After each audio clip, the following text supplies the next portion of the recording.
Bismillahirrahmanirrahim. Assalamualaikum warahmatullahi wabarakatuh. Selamat malam Bapak Ibu sekalian. Hari ini kita akan membicarakan sesuatu yang seringkali luput dari diskursus publik. Bukan karena ia tidak penting, melainkan karena ia menyakitkan untuk dibicarakan. Judul materi ini adalah lensa dan cermin. Kita akan membedah sebuah anomali. Mengapa kita begitu tajam melihat keluar menggunakan lensa saat agama kita disinggung, namun mendadak buram saat harus menatap ke cermin ketika kekerasan terjadi di dalam institusi suci kita sendiri, yaitu pesantren. Ada paradoks di ruang publik yang sangat kontras, sangat nyata. Di sisi kiri, kita melihat mobilisasi massa. Ketika terjadi kasus penistaan agama, respon publik meledak seketika. Ada kemarahan nasional, tuntutan hukum, juga tokoh agama berdiri di barisan paling depan. Ini adalah ekspresi pembelaan identitas. Tentu kita semua masih ingat apa yang terjadi pada insiden 212 ya. Di sana ada dugaan penistaan agama dan mobilisasi massanya luar biasa. Namun sisi kanan, kita harus coba melihat ketika terjadi kekerasan di pesantren, ketika santri jadi korban, apa yang menjadi responnya? Tidak sebanyak saat ada dugaan penistaan agama. Bahkan penyelesaiannya dilakukan secara tertutup. Tokoh agama cenderung diam, dan isu ini dilokalisasi agar tidak membesar. Ada kesenjangan respons yang begitu lebar di sini. Maka muncul pertanyaan selanjutnya, mengapa standar ganda ini bisa terjadi? Ada anatomi keheningan. Untuk menjawabnya, kita tidak bisa hanya menggunakan perasaan. Perasaan kasihan, perasaan gak enak, perasaan takut, perasaan ini aib. Kita butuh pisau analisis. Kita akan menggunakan 4 dimensi komunikasi politik untuk membongkar mekanisme keheningan ini.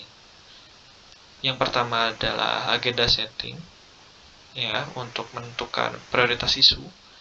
Kemudian ada framing, bagaimana realitas itu dibingkai. Kemudian ada juga selective exposure, perisai kognitif, dan juga ada spiral of silence, vortex isolasi global. Keempatnya ini nanti akan bekerja seperti mesin yang membungkam kebenaran. Di dimensi yang pertama adalah agenda setting dan framing. Agenda setting yang menurut Walter Lippmann, media dan pemimpin opini membentuk gambaran di kepala kita. Maka dalam konteks kali ini adalah tokoh muslim yang bertindak sebagai gatekeeper yang menentukan kepentingan sebuah isu. Ya, kalau kita lihat di slide yang bagian atas ini, tokoh muslim berbicara secara vokal ketika isu itu dianggap krisis tingkat tinggi. Yang ini kita ambil contoh tadi adalah ketika terjadinya penistaan agama. Di bagian bawah slide ini, ketika tokoh kunci memilih diam atau pasif, ya, publik tidak menerima isyarat bahwa isu ini penting. Dalam hal ini adalah kasus kekerasan di pesantren. Maka akibatnya apa? Kasus kekerasan santri di pesantren ini terlempar dari agenda publik, terlupakan, dan tidak dianggap penting. Ini adalah pada dimensi agenda setting. Selanjutnya pada dimensi framing. Ya, framing berarti artinya memilih aspek realitas tertentu untuk mempromosikan evaluasi moral. Ya, perbedaan bingkai menentukan bagaimana perbedaan sikap publik juga pada akhirnya. Framing adalah cara kita mendefinisikan realitas. Ya, dalam tabel ini kita melihat perbedaan bingkai, di mana pada penistaan agama itu dibingkai sebagai lensa. Ada ancaman eksternal yang menyerang kesucian agama. Posturnya defensif dan menyerang balik. Sedangkan kekerasan di pesantren dibingkai sebagai cermin, masalah internal atau aib.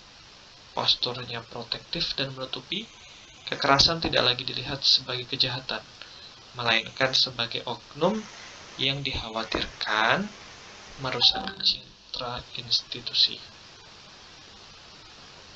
Yang ketiga dari dimensi selective exposure, ya, di mana audiens itu secara aktif menyeleksi pesan yang sesuai dengan keyakinan mereka untuk menghindari disonansi kognitif atau ketidaknyamanan akibat konflik internal. Ya, kita semua memiliki yang namanya perisai kognitif. Secara psikologis, manusia memang cenderung menghindari informasi yang membuat mereka tidak nyaman atau bersalah. Ketika audiens menerima berita yang memvalidasi identitas mereka, kasusnya dalam hal ini misalnya pesantren, tapi pesantren menciptakan prestasi dan keberhasilan, mereka akan menerimanya dengan terbuka. Tapi kalau ada berita negatif tentang in-group, misalnya kasusnya kekerasan dalam pendidikan di pesantren, perisai kognitif bekerja. Berita itu kemudian ditolak karena menyebabkan disonansi. Kita lebih memilih tidak tahu agar tetap merasa menjadi bagian dari kelompok yang suci. Selanjutnya adalah di dimensi yang keempat, spiral of silence.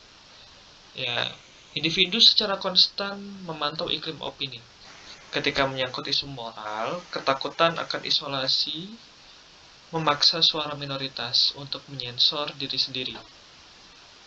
Ya, dari awalnya adalah ada muncul keinginan individu melihat kekerasan dan memiliki insting moral untuk mengkritik. Awalnya kita ingin mengkritik institusi. Selanjutnya kita mengkalkulasi, kita evaluasi iklim opini, dan kita sadar tidak ada dukungan karena tokoh opini dalam hal ini adalah tokoh agamanya pada diam. Sehingga muncullah ketakutan akan sanksi sosial kalau kita melakukan kritik tersebut. Kita takut dicap anti ulama ataupun bahkan menyerang Islam sendiri.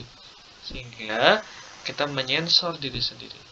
Suara minoritas akhirnya lenyap, memperkuat ilusi bahwa mayoritas setuju untuk diam. Suara minoritas yang kritis pun akhirnya lenyap dalam pusaran keheningan. Kita akan menggabungkan 4 dimensi ini ya sebagai lingkaran setan, keheningan institusional. Keempat dimensi tersebut tidak bekerja sendiri tentunya. Mereka saling mengunci dalam sebuah siklus umpan balik yang melanggengkan impunitas. Tokoh opini tidak mengatur agenda, dalam artian tidak menganggap isu kekerasan di pesantren ini sebagai sesuatu yang penting. Kemudian di framingnya isu dibingkai sebagai aib atau hal yang tabu, sehingga tidak diangkat untuk menjadi isu yang kemudian harus diperhatikan oleh publik. Selanjutnya adalah individu yang kritis, awalnya ingin mengkritik, ingin menyuarakan tentang kasus ini, menyensor diri karena takut terasing. Kenapa? Karena tadi tokoh agamanya tidak menjadikannya agenda publik yang penting, pun demikian media memframingnya sebagai sesuatu yang salah satu jadi aib, sehingga akhirnya publik menghindari berita, menghindari kritik itu untuk menjaga identitasnya sendiri, identitas komunitasnya, sehingga tetap dalam keheningan. Nah, maka harga dari keheningan ini yang awalnya adalah upaya menyelamatkan citra institusi melalui keheningan, pada akhirnya mengorbankan kelompok yang paling rentan, yaitu santri yang mendapatkan kekerasan. Ya, dampak dari keheningan ini, kita sejatinya sering terjebak antara ilusi atau bias, paradoks. Apakah kita harus menjaga reputasi institusi kita, komunitas kita, karena kita mengira dengan diam kita menyelamatkan nama baik institusi. Padahal di sisi lain, kita sedang mengorbankan keselamatan dan keadilan santri. Kita menyelamatkan wajah lembaga, institusi kita satu sisi. Tapi sejatinya kita mengkhianati nilai luhur pendidikan itu sendiri. Maka ada beberapa solusi yang mungkin bisa memperbaiki iklim ini. Pertama adalah kita meninggalkan kemarahan berbasis emosi menuju diskusi publik yang bernalar demi kebaikan kolektif. Ya, atau kita bergeser dari tadinya hanya demokrasi reaktif dengan kemarahan ketika kita merasa terancam ke demokrasi deliberatif, di mana ruang opini publik dibangun berdasarkan nalar, bukan emosi sesaat. Kita butuh kesiapan untuk introspeksi ke dalam, bukan hanya menyerang keluar demi kebaikan kolektif umat. Solusi yang kedua adalah etika komunikasi politik baru. Kita butuh keberanian moral dari pemimpin opini, dalam hal ini adalah tokoh agama, untuk memprioritaskan akuntabilitas di atas kebanggaan institusional. Kita butuh akuntabilitas transendental. Maka pemimpin agama harus sadar bahwa tanggung jawab tertinggi bukan pada gengsi lembaga, melainkan pada prinsip keadilan substantif di hadapan Tuhan. Mencari kebenaran harus lebih utama daripada menyelamatkan wajah institusi saja. Kita harus berpihak pada korban, karena mereka adalah pihak yang paling rentan, anak-anak.